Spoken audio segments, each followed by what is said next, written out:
Hello and welcome to a cozy little end-of-year Legends video. I thought it would be fun to try out the Legends mode in the Steam version for the first time by generating a world 2024 years old and seeing what kind of stuff 2023 brings to the people of Smaxmo Angster so that we can be either excited for or fearful of the coming year. Fingers crossed for no world-ending necromancer rampages. My first stop was to search through the latest chronicles of the latest age, which turned out to be the Second Age of Legends. It began in the year 720, but was still ongoing in the year 2023. On this page, there were 10 events associated with the year 2023, but all were just books that had been created. 7 of the 10 books were based around monasteries in one way or another, whether it be in title, subject matter, or both. The most interesting of these books was Great Human, an essay written by a human necromancer about the book she wrote on monasteries a millennium prior, and based on the title, how great she was for writing it. So for the human necromancer Ibu Tired Dusk, it seems like 2023 was a year of reflection. My next stop was the historical figures page, of which there were 60,158. Unfortunately, without the ability to sort the figures by when they died, I had to resort to scrolling and stumbling upon those who passed away during 2023.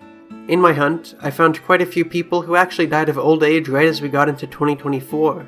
But for 2023 deaths, I only found 2.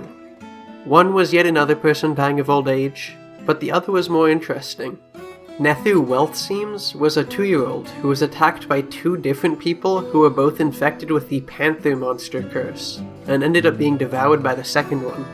Whether it was a coincidence or they were hunting for children as a pack, for Nethu Wealthseems, it seems like 2023 was a year of watching out for people infected with the Panther Monster curse. From there, it took a while to find my next piece of 2023 lore. I scrolled through pages and pages of sites, regions, and artifacts before I eventually stumbled onto the news that, sneaky as ever, an elf was plotting to infiltrate a Dwarf Fortress to perform a coup. But considering how many elves had been plotting coups in this particular fortress over the past 130 years without success, I wasn't too concerned for the dwarves of the Mine of Crying. So for Kovima Sparkled, it seems like 2023 was a year of sticking to what she knew best. From there, I had an exceedingly hard time finding 2023 lore.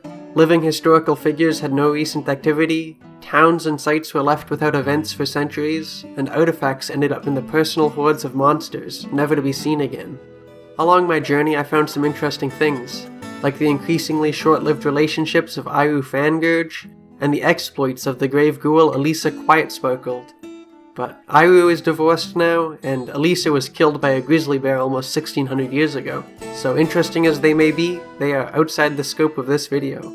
So, based on the experiences of the people we could track down in Smaxmo Angster in 2023, it seems like it was a bit of a mixed bag. Some people wrote cool books on monasteries, or reminisced about writing cool books on monasteries, and other people were devoured by cursed panther monsters.